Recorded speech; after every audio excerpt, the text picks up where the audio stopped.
Mwiriwe neza, ubu turi ku nshuro ya 32 twibuka abacu bazize jenoside mu cya 1994. Reka mbonereho gufata mu mugongo ndetse no kwihanganisha abahuye n'ingaruka ya jenoside yakorewe abatutsi mu cya 1994, ababuze ababo, ababaye imfubyi, ababaye abapfakazi, abagize ubumuga budakira biturutse kuri jenoside, ndetse n'abantu babaye inshike. Nibihangare kandi twibuke twiyubaka, imbere ni heza, urumuri rwarongeye ruraka. Reka rero dufate umwanya w'umunota umwe twibuke abacu bazize jenoside mu cya 1994, ubundi nze mbabwire icyo nabateguriye k'uyu munsi.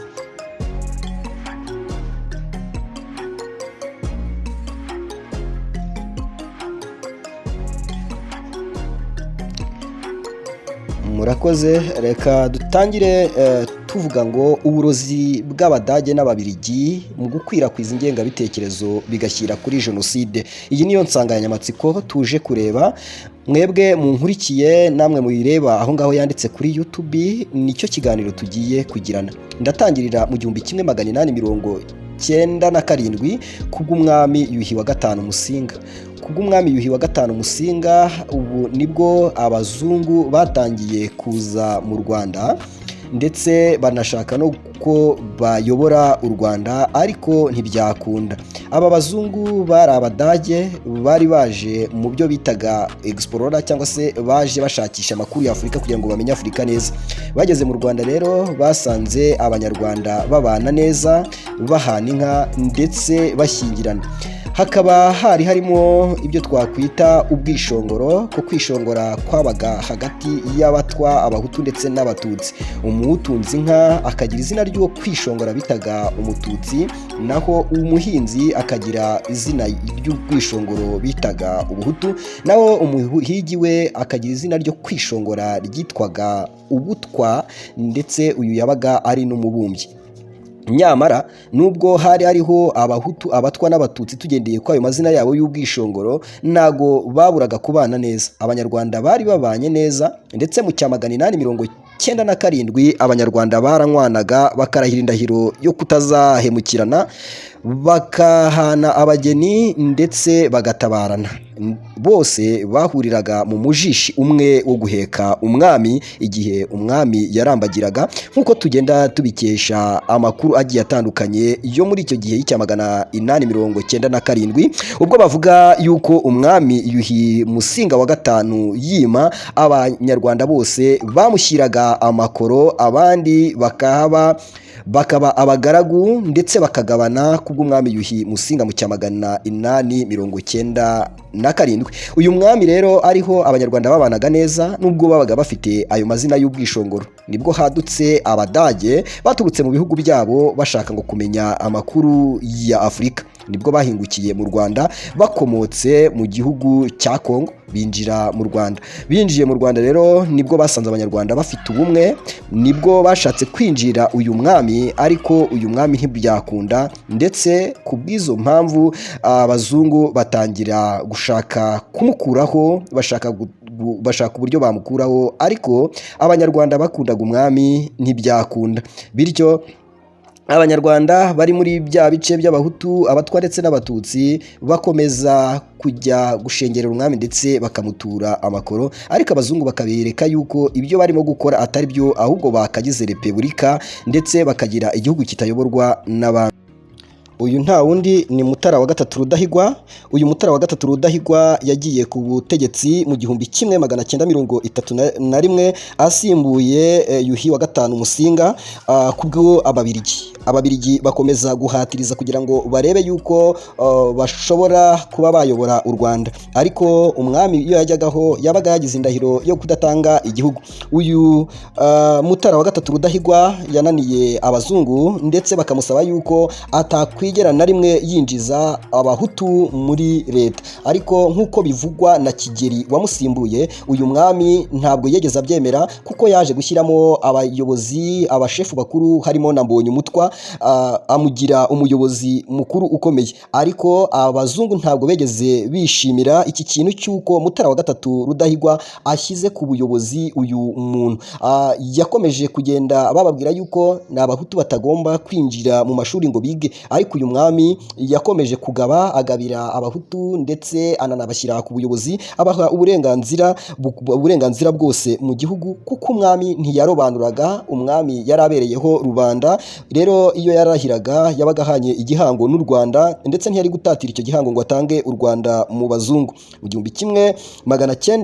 1933 abazungu bamaze kubona yuko u Rwanda rutanyeganyega, nibwo barebye icyatuma abanyarwanda batandukana, kuko abanyarwanda bari beretse abazungu yuko bidashoboka yuko babatandukanya. Nibwo bafashe icyo bita gutanga indangamuntu, bahera kuri bwa bwoko bitaga ubwoko bwo kwishongora, bwa bundi bwari burimo abatwa, abahutu n'abatutsi. Reka nkwibutse yuko umuhutu, umutwa n'umututsi, ubwo buryo bwo kwishongora ntibwari buri mu Rwanda gusa, bwari buri muri Kongo ndetse buri no mu Burundi. Ibi rero aba Babirigi baje kuko bayoboraga u Rwanda, Kongo ndetse n'u Burundi, tukagira kapitali imwe bitaga Busumbura, bikaba byari Rwanda, Kongo, Belgique muri iki gihe cy'igihumbi 1918 kugeza mu 1933. Batanga indangamuntu byari bikiri kimwe, tugifite kapitali, umujyi mukuru umwe. Ababirigi rero nibwo baje batanga indangamuntu, bafata bwa bwoko, baba aribwo bagira iturufu kugira ngo batandukanye abanyarwanda. Bafata abahinzi babaha indangamuntu z'ubuhutu, abafite inka, aborozi babagira abatutsi, ndetse babandi bahigaga banabumba babaha indangamuntu cyangwa se ibuku y'ubutwa.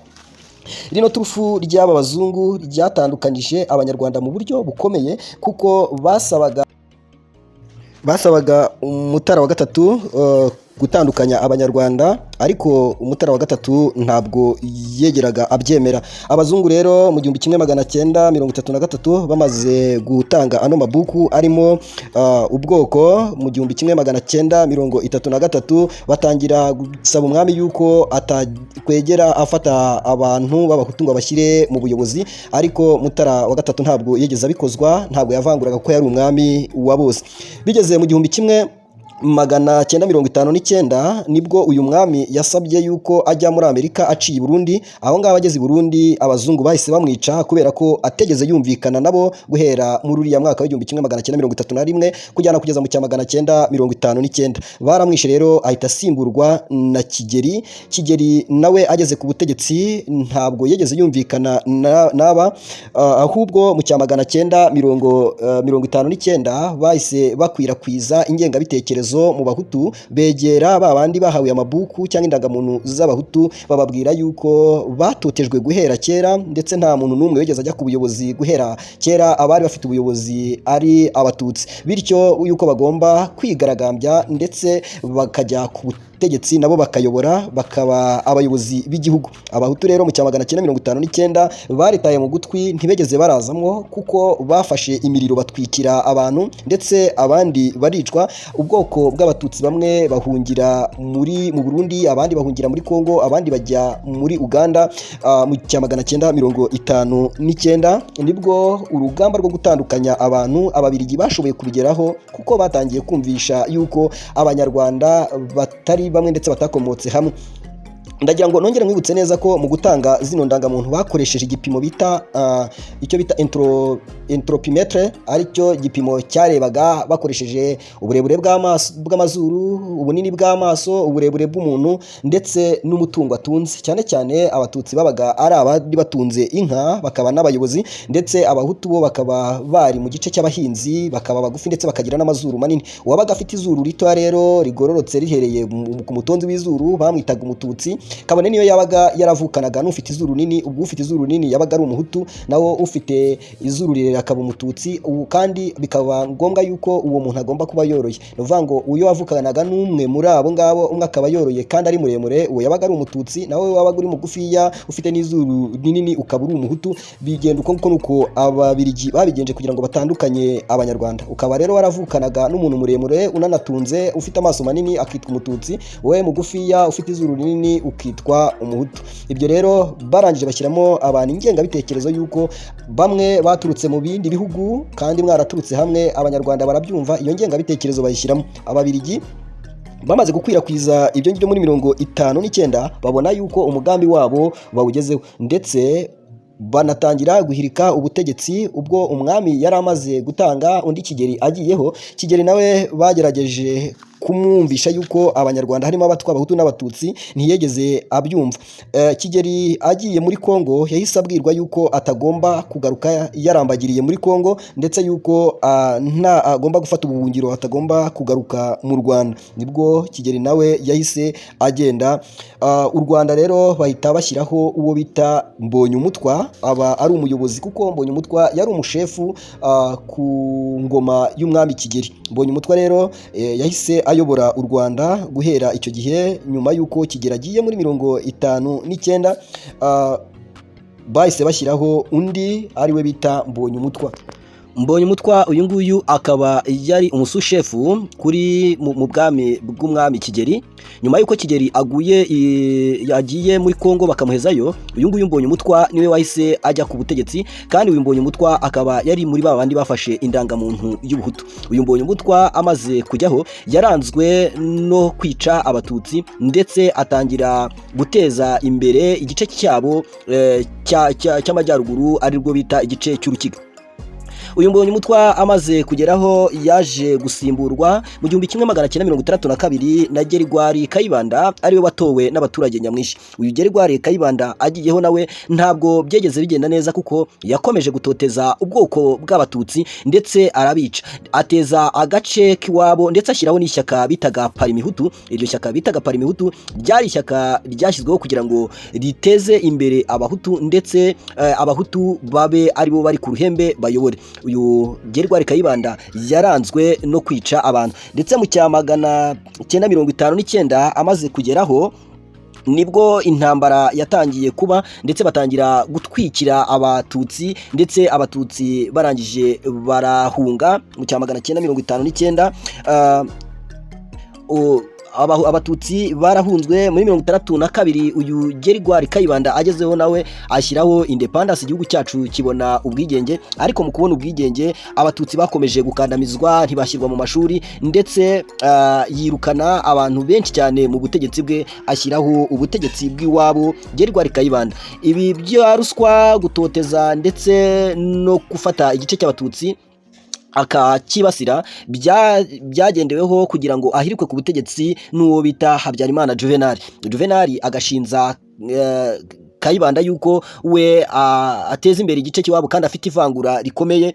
Bityo mu 1973 nibwo Habyarimana Juvenal yahiritse Gerigwari Kayibanda akoresheje kudeta, ndetse amukura ku butegetsi. Uyu perezida Habyarimana Juvenal amaze kugera ku butegetsi, nawe ubutegetsi bwe ntabwo bwaranzwe n'ubumwe bw'abanyarwanda, kuko nawe yatangije kwimakaza ivangura hagati y'abahutu n'abatutsi, ndetse ashyigikira cyane abahutu, kuko yashyize ashinga ishyaka bita MRND. Uyu Habyarimana ageze ku butegetsi yagaragaye nko guheza abatutsi mu mashuri, ndetse ateza imbere igice cy'abahutu. Muri 1990 abantu bari barahunze muri 59 bari barahungiye mu bice bitandukanye, basabye perezida Habyarimana yuko bataha, ariko Habyarimana babwira ko igihugu ari gitoya batabona aho bakwirwa. Uyu perezida Habyarimana yaranzwe n'ivangura mu buryo bukomeye, ndetse ariho ku butegetsi bwe habayeho amagerageza ya jenoside nk'iyabereye mu Bagogwe, mu Bisesero, ndetse n'ayandi no kwica byagiye bitandukana, ndetse yaranzwe n'ubutegetsi bw'igitugu.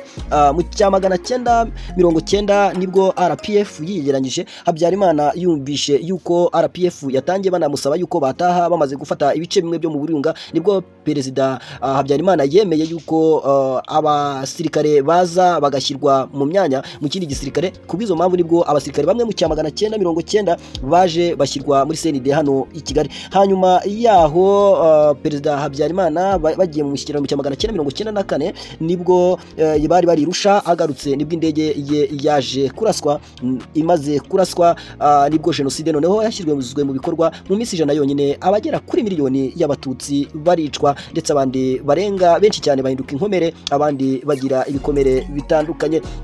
Rero jenoside nk'uko nababwiye yateguwe neza, itegurwa na leta ya Habyarimana, ndetse na mbere yaho kugabagerwari wumvishe ko nabwo abatutsi bishwe, na mbere yaho kugambonye umutwa nabwo abatutsi baricwa. Guherwa muri 59 gukomeza muri 33 59 gukomeza, abatutsi bahuye n'ingorane, ndetse muri 1994 bwo abatutsi baricwa mu buryo bukomeye. Nyuma mu 1994 nibwo Perezida wa Repubulika y'u Rwanda ubu ngubu Paul Kagame uriho yashoboye guhagarika jenoside yakorerwaga abatutsi mu icyo gihe. None ubu Rwanda turimo turibuka ku nshuro ya 32 jenoside yakorewe abatutsi mu cya 1994. Rero abahuye n'iyi jenoside, abagize ibibazo by'iyi jenoside, abari imfubyi, abapfakazi, ababaye incike, twihangane dukomere, kandi imbere ni heza, urumuri rwacu rurazahora rwaka. Rero iturufu y'ubutwa, ubuhutu n'ubututsi biri gukoreshwa, yaba ari muri Kongo, yaba ari mu Burundi, ndetse n'ahandi hose, nta gaciro bifite, kuko ibyo ngibyo byose twamaze kubona ko ari abazungu babizanye. Nk'uko dufite ubundi bwoko, Abega, Abanyiginya, Abasinga, kandi abantu bose bakaba babanye, ibyo ngibyo ni nkako ubutwa, ubuhutu n'ubututsi byagafashwe, kuko ibyo byose byari amazina y'ubwishongoro. Twibuke twiyubaka rero, kandi mugire amata ahore ku ruhimbi, kandi amahoro ahore mu mutima, igihugu cyacu gihorane umutekano, kandi twibuke twiyubaka. Abanyarwanda namwe bari hanze y'igihugu mumenye ko u Rwanda rwacu dukeneye amahoro, ntabwo dukeneye amacakubiri. Abafite ingengabitekerezo ya jenoside nibayifate rwose, bareke kutandukanya Abanyarwanda, kuko Abanyarwanda turi bamwe, nta mutwa, nta muhutu, nta mututsi, twese turi umwe.